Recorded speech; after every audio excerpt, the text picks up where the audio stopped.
Good morning, everyone, and welcome. Thank you for joining this webinar about doing business in Burkina Faso. It's, I think, 9 a.m. in Ouagadougou and 11 in The Hague. We are joined by participants already. We have about 20 participants online. We have more registered.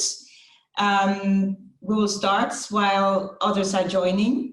This webinar is organized by NABC, the Netherlands African Business Council. My name is Marina Diboma. I'm the Deputy Managing Director at NABC and country expert for Burkina Faso. It's a pleasure and honor to moderate today's session. This webinar is part of a series of webinars, all of them giving information about doing business in key African markets for the Dutch private sector, and of course, giving an update about the COVID-19 situation in those countries as well. For today's webinar, we are joined by some great speakers.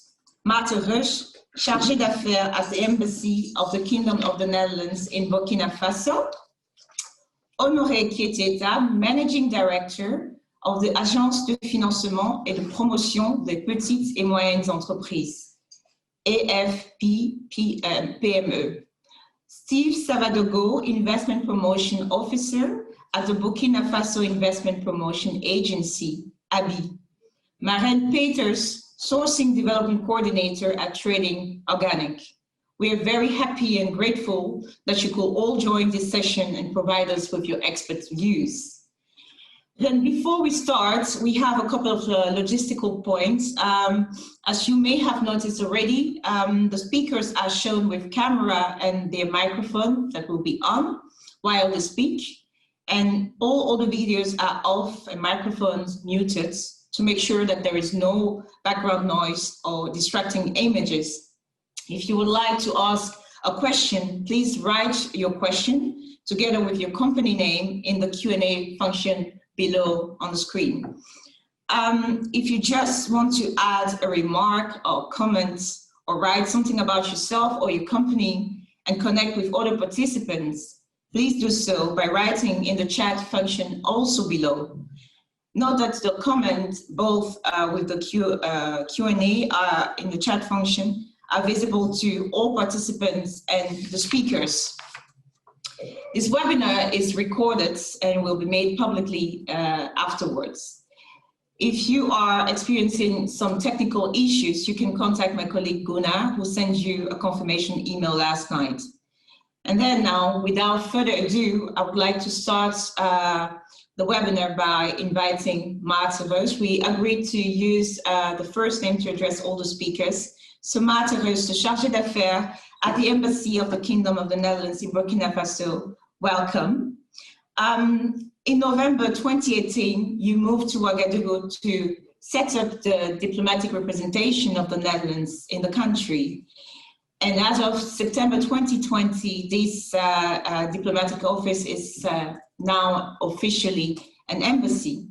Could you share some insights on the context of the decision of the Dutch government first to close the embassy a few years ago and then to reopen a few years back in Ouagadougou? Yes, thank you, Marina. I'm glad to do that. Yes, of course, the closure of the embassy was a very sad decision that has been taken in 2010, 2011 and led to the closure of the embassy in 2013. It was a simple reason of budgetary cuts by the government of that day. They closed even 10 embassies in total, and Burkina Faso was unfortunately one of them. In 2018, with a new government in place and new politics and new circumstances, the actual government thought that there was a reason to do more in the ring of instability around Europe for several reasons. Of course, migration is one of them, but it's not the only one. Also, the root causes of migration were definitely considered, and especially for that reason, I think they also decided to include Burkina Faso when they thought about reopening or opening embassies, because also we opened embassy in Niger for the first time. We have never been there. And also in Chad, there is a diplomatic office opened more or less at the same time as in Ouagadougou. So those were 3 new posts that have been opened because of the new policies in place. First, we started as a diplomatic office in end of 2018. I arrived in November. And in 1st of August, it has been decided to elevate the status to an embassy. So we're already an embassy, not just since today, but already 1 month. And it means not that much for me personally, because we continue doing the work we have been doing over the last year and a half. But we are now officially an embassy, so it means that we have a bit more status with the government of Burkina Faso, with other embassies.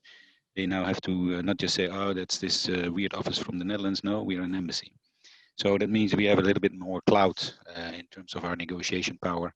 And that is good, of course. It also helps us, bring points to the attention of the government. They sooner listen to an ambassador or to a chargé d'affaires of an embassy than to somebody who is a representative of a diplomatic office, something they don't know. So that's actually the main reason why we have decided to upgrade the status. And also probably next year when I leave, there will be an ambassador nominated, and then there will be an ambassador as well. Okay. And Maarten, what has been your experience in Burkina Faso over the past 2 years? Well, it's been quite a change, not just for me, but for the country. I think the last 2 years, such a lot of things have happened in Burkina, and unfortunately, none of them all are positive. Especially the security situation has deteriorated very rapidly. First, it was a few incursions from terrorists from Mali who came every now and then across the border, but now it's in 1/3 of the country, the police and the army is no longer in control of security in those parts of Burkina Faso, which of course is very worrying. And also outside this region, there are regularly attacks on other citizens mostly, but also on police and army officials. So yeah, the situation on security has gone down drastically, and along with that, also a lot of IDPs have been created, because of course people won't stay in a place where it's not safe, so they will move. So almost, I think already we have passed 1 million people now who are no longer living in their own place. They are mostly trying to seek shelter with other relatives in the region, or with other people they don't even know, but who are willing to help them. But that means, of course, in the region just below where it's really unsafe, there's now a lot of pressure on the scarce resources, which is worrying as well. And also a lot of people who help are actually helping with very little to give. So also these people are now in trouble, because the few things they have, they now have to share, or they want to share. But then it's really bad for the country. So yeah, that is really worrying. And I think on the positive side, what I also see is that in Burkina, especially in Ouaga, but also I understand in other bigger cities, that people are not sitting idle. They do want to change. They do want to work. They do want to develop their country. And I think that's very encouraging. The only thing is that it's not always answered by investors or by the government or by donors even to pick up the initiatives that are there. Because I think the Burkinabe is a very active people. They are very optimistic. They're very willing to work hard. So that's our positive ingredients for development. But unfortunately, it's very difficult to bring this all together. And I think that's the situation we're in at the moment. Okay, and now then you have the security situation and the pandemic also that's surprised the whole world. We see the different foreign countries are supporting their African counterparts during these challenging times. What has been the role of the Netherlands when it comes to supporting Burkina Faso in that sense? Well, to be honest, we have done something, but not a lot, because we are still in developing our own program, for instance. And we are not, before COVID, we did not envisage to become active in the health sector, for instance. So we didn't have many contacts in that sector. We didn't really have a lot of projects planned in the sector. So it was a bit difficult. We do have some projects that were already ongoing, normally regional projects financed by funds from The Hague, that have been allocated specific extra money for COVID activities also in Burkina Faso. For instance, UNICEF got extra money. Also, the Dutch Relief Alliance, that is active in with helping the IDPs, has been allocated extra money to assist them with specific COVID actions. So it's not that we didn't do anything, But to be honest, we didn't develop our own program to respond to COVID because we don't have that capacity yet. So also we try to push, of course, the EU, where we are one of the members, and in WAGA there are only 9 embassies represented from EU member states. So we try to push the EU money more towards COVID reactions, and I think more than 150 million has been released to the government and to other organizations in Burkina Faso to step up the activities to respond to the COVID pandemic. We are here discussing, to discuss doing business in Burkina Faso. And what kind of activities or program does the embassy plan to implement or is implementing to support to build stronger economic ties between the Netherlands and Burkina Faso? Well, that's actually our main objective, to do that in many aspects, not just commercially or private sector development, but also in several other areas where we think in the end the purchasing power of the people of Burkina Faso should increase, because if there's more purchasing power, of course, then there is more need for products which could come from the Netherlands, etc., etc. But that's more of a long-term objective. On the short term, we do have 2 programs in mind that are being developed at the moment. One is more on skills and jobs. That's actually really dedicated to develop better opportunities for the youth. You know that more than 60% of the population is very young in Burkina Faso, around 25 or younger. And of course, every year there are maybe 500,000 or more people coming on the labor market. And well, even if they have an education, which not all of them have, they often have an education that doesn't really help by finding a job. And there are also very few formal jobs. So most of the people who leave school should be trained in setting up their own business, small entrepreneurship, that kind of thing. And that's what we would like to assist Burkina Faso in by, for instance, redeveloping some of the curriculum, by improving the technical TVET institutions, so that better, more pragmatic education can be given to those who would like to become small entrepreneurs. Mm-hmm. On the same time, we also will have a smaller private sector development program, which is also in first instance aimed at local entrepreneurs. But of course, once they are entrepreneurs, we would like to connect them with the Netherlands, because the Netherlands has a lot of technology, a lot of knowledge to offer, mm-hmm. a lot of experience, access to finance, all kinds of things that an entrepreneur needs. Mm-hmm. So also Maren, who's here, she's already working with small entrepreneurs, I think, in Burkina Faso, and we would like to see more companies like hers to become active, or at least have a relation with a number of entrepreneurs in Burkina Faso to sell the products they produce in Europe or elsewhere. Mm-hmm. Thank you very much, Maarten. I would like now to give the word to my next speaker, Honoré Kietyeta, the Managing Director of the Agence de Financement et de Promotion de Petites et Moyennes Entreprises. Honoré, you have a very important role and position when it comes to representing the interests of the Burkinabe local private sector, the small and medium enterprises. In the news, it seems that Burkina Faso, and as we also heard from Maarten, is currently suffering from a health, an economic and security crisis.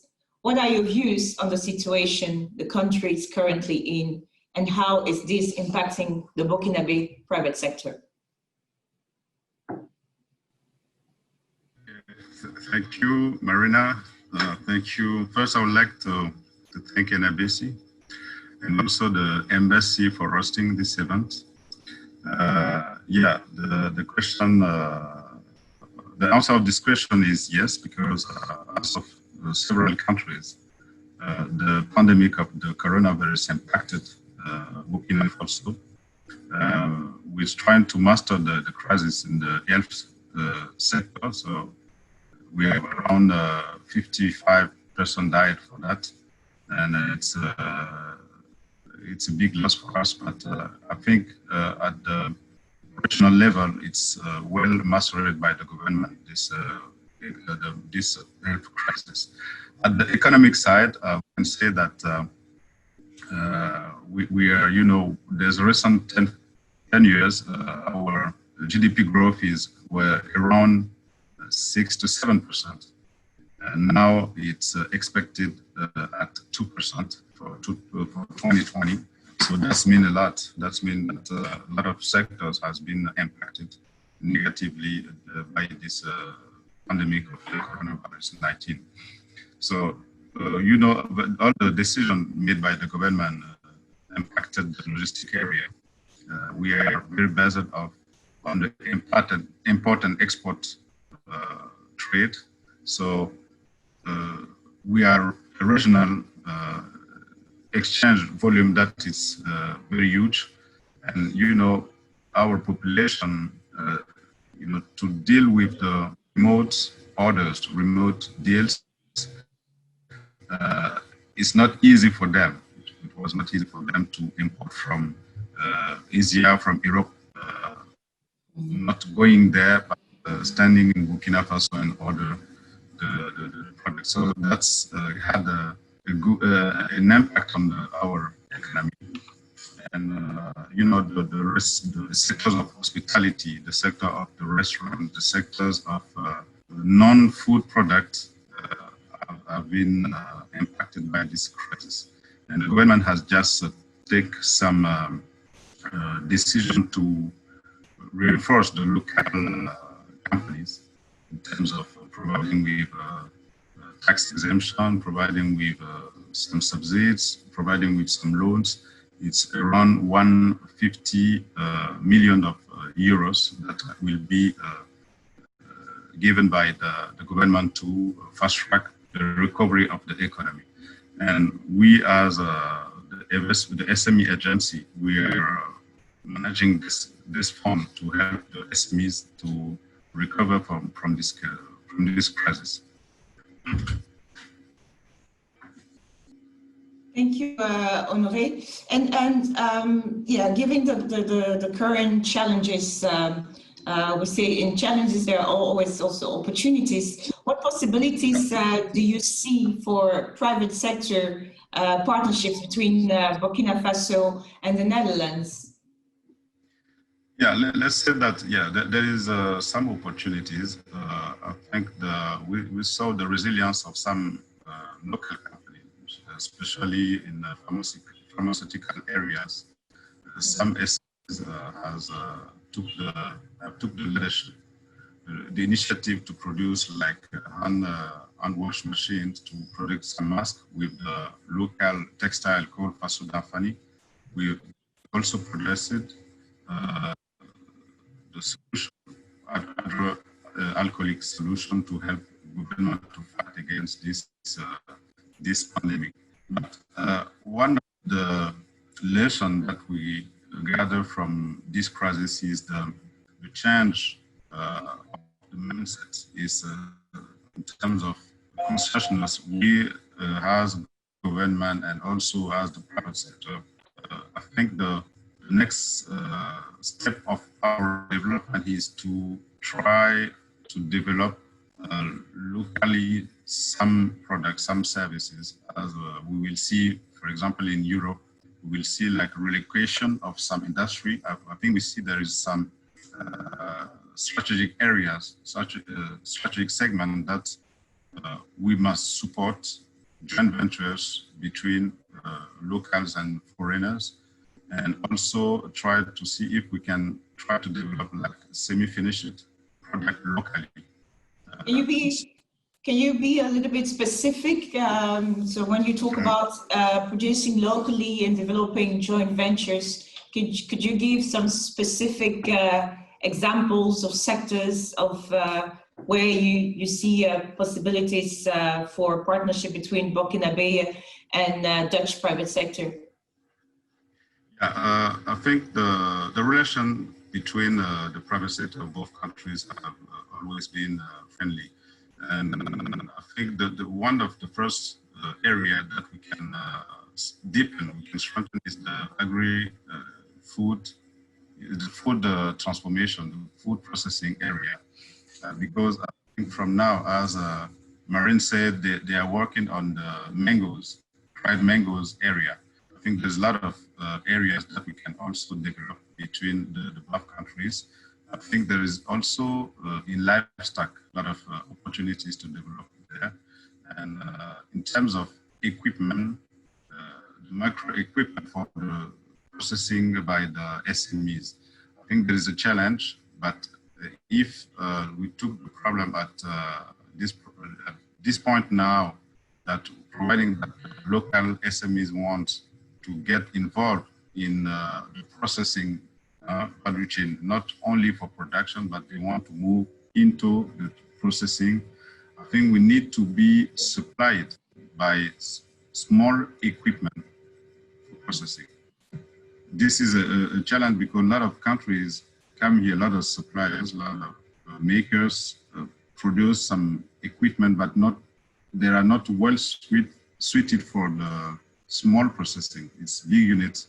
And I think in Africa, especially in our country, we need small equipment. And if I think some makers from Netherlands can provide with the small equipment, that can be also an opportunity.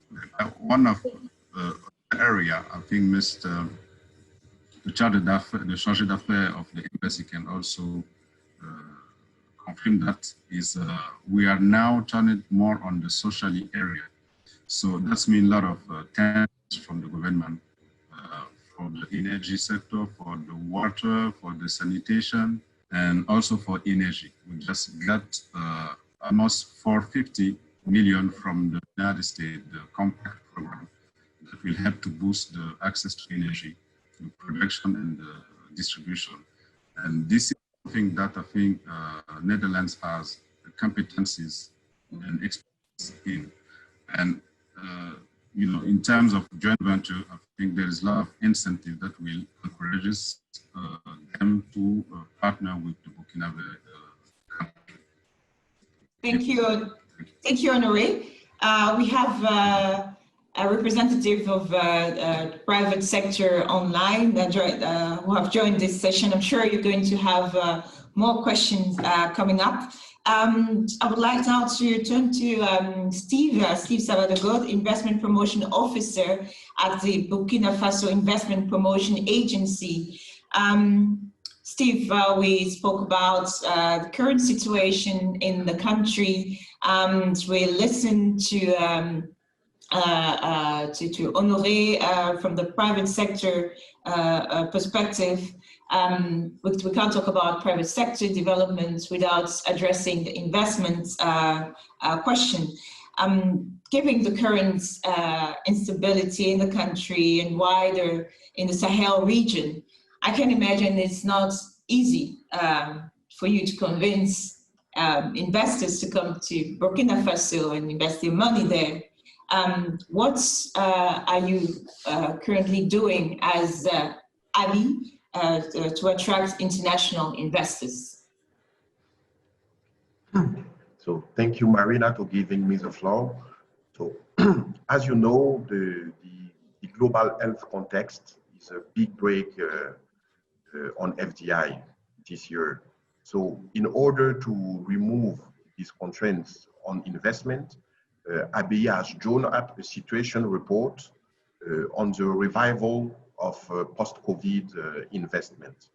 So this note highlights the levers that must be activated to regain health. So I'm talking about improving services to business. I'm talking about the minimum investment threshold for regime A reduction. And I'm talking about improving the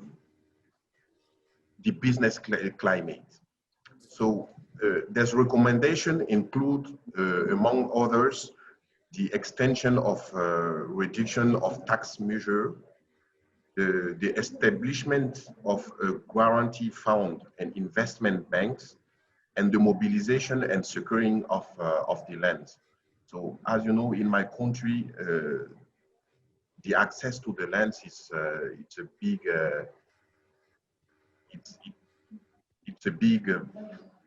challenge. Exactly, it's a big challenge. Okay, And now that we talk about international investors, but in the current context, we want to address the Dutch companies, Dutch potential investors, who you have met in several occasions already during trade missions, during the Francophone Africa Business Forum. Where do you think is the greatest potential for cooperation between these Dutch companies and Burkina Faso companies? So today, my country is in the process of being built. So we must draw inspiration for good practices that exist in other countries. So the thing that struck me the most in Netherlands when I was there 1 year ago is a concern of circular economy, for example. We must be aware that the development of our economies must be done by protecting future generations and therefore by promoting recycling. So agriculture, which is one of the best important sector in my country, must be inspiring by good practices in Netherlands. And we know that we know it, and we have to work on it. Mm-hmm. Mm-hmm. So you mentioned circular economy, agriculture, and how are you going to, let's say, assist? How can you assist companies in that sense? It's simple to create a link between Burkinabe and people from Netherlands. We are still working on it. As I said, I went to Netherlands 1 year ago, and I was with many businessmen from my country, and it was very interesting for them. And today, my job is to build the goods, to build the goods as to build the good context to put them together, to put them in contact. Okay, so you play the role. You are available to link them and to link them to link the Dutch companies to their local counterparts and to assist them when they come to Burkina to actually do business there. Yeah. Yeah, exactly. Thank you, Steve. Now, so talking about, we talked about Dutch companies, Dutch potential for Dutch companies to invest or to do business in Burkina Faso. And so we are very happy to have among us a representative of a Dutch company that is actually already doing business in Burkina Faso for many years. I've had the pleasure even to travel with Maren during at one of the trade missions during Africalia a few years ago. So Maren Peters is Sourcing Development Coordinator at Tradin Organic. Maren, welcome. Tradin Organic sources mangoes from Burkina Faso. And before COVID, you traveled to Burkina Faso quite often. And I can imagine that in the current context, it's impossible. Could you share your experience over the last 6 months, how your business has been affected and how you're coping with the challenges that have emerged? And say something about the expectations for the future. Yes, thanks, Marina. Thanks for your question and for inviting me to this webinar. Indeed, it has been challenging being at the start of the mango season. The start of the mango season really much coincided with the start of the COVID pandemic. That meant that nobody was allowed to travel from the Netherlands to our partners in Burkina Faso. We were actually quite lucky because our partners have been over here in Amsterdam in February. So there was still some contact this year. but usually we also plan 1 or 2 visits in Burkina Faso during the season, and we usually have a representative in Burkina Faso with a partner who is facilitating communication and exchange, and helps in the past years has been helping building up quality systems and logistical challenges. This was not possible this year, so we had to think how to adjust the communication, and I think that was possible because we already have a business relationship for more than 4 years. We have been seeing each other very much, and so the communication built on that very much.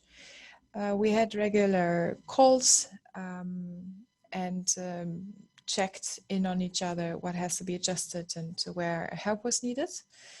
At the factory itself, some problems that we were faced due to Corona was simply that people couldn't easily travel. Some partner factories and some farmers, they were based a little bit far away from the factory, and roads were closed. In the beginning, it was not quite sure how visits could be facilitated, but our partner has been in touch with the municipality and health authorities early on, and they could also receive some special permissions to be able to keep the business running, visit farmers and fields and business partners. So that in the end, in the beginning, it was quite an insecure situation, but it turned out okay. We also installed, our partner, they installed some washing stations, and we helped them develop a protocol for minimum distances in the factory. And we because we're a trade company with a lot of partners all over the world facing very similar issues, we could easily advise on how self-made disinfectants and company factory procedures. One special thing, because we are certified organic, and all our suppliers have to be audited by control bodies every year. I think that is very special to our business. That couldn't happen as well because the certification bodies could not travel to the field and the factory. That was also a global thing, and was solved by the certification bodies allowing for remote audits. So all in all, a lot of challenges, but a lot of challenges that have been very successfully solved. And what are the expectations for the future? Would you say that the pandemic surprised everyone, and everyone is now kind of forced to reinvent or restructure or reorganize the way of doing business? Do you foresee any change for the future in the way how you're going to continue your operations, your collaboration with, let's say, for instance, with Burkina Faso as an example? Well, I think it has showed that even communication over long distances, over WhatsApp and email, and what we have been doing before, obviously, but that it gave us a bit more confidence, I would say, that things are going well. On the other hand, we are also really looking forward to be able to travel again because, Zoom and Skype does not replace personal meetings. So we also try to source some cashews this year from Burkina Faso, and that could not happen because we were just not able to travel and meet the people in person. Mm-hmm. So transferring huge amounts of money as a pre-finance what is needed in Burkina Faso in this sector, it was just not possible because we still have the feeling that you need a personal relationship before you can establish a good business. Exactly, I do agree with that. I think it's something that is everyone will say that we hope not to continue in a way that's human interaction, direct human interaction will not be possible. So we all look forward to that as well. Maren, I see that you're resilient with your activities, the way and continuing working with your local partners. What advice would you give to other Dutch companies interested to explore business opportunities in Burkina Faso? Yeah, I mean, in general, I think Burkina Faso is a really interesting country with a lot of opportunities. I have a very similar experience to Maarten. The people are very friendly and driven, committed and hardworking. However, there are, of course, typical challenges that remain that are not only inherent to Burkina Faso, but even for the wider region. It has always been and still is a high-risk country to invest in, and probably even higher now without the personal interaction. There is a lot of over-promising in my experience as well, that people say is no problem, and in the end, there will be some problems, and you will lose some time and very often also money. So I think, especially if you are planning to invest now, be prepared, and you have to be able to take that risk and also be prepared to lose. As I already mentioned, I believe that the personal contact is key, and quite some business could not take place this year, especially new business in Bukina and also in the region, because we could not do the personal visits and our own due diligence. If you still want to invest, I believe it is a really good idea to couple up with other businesses that are already established in the region. And maybe see where there are some synergies. For example, we buy dried mangoes from the partner, and we are partnering with another Dutch company that is doing fresh mangoes. So there are a lot of synergies, because we both have an interest in improving the quality and productivity of the mango orchards and mango production. The fresh exporter can take the mangoes for a couple of weeks in the beginning of the season, and then they can further be processed in the factory for dried mangoes, and then the quality is not that key. And if you find a partner who can facilitate that, and that you can work together, I think that is a good starting point, even during Corona, to start business and investments. Thank you very much, Maren, for these advices. Thank you all. Thank you for joining. I wish you a great afternoon or morning in Ouagadougou, and afternoon. Bon appetit for those joining from the Netherlands. Thank you very much. See you next time.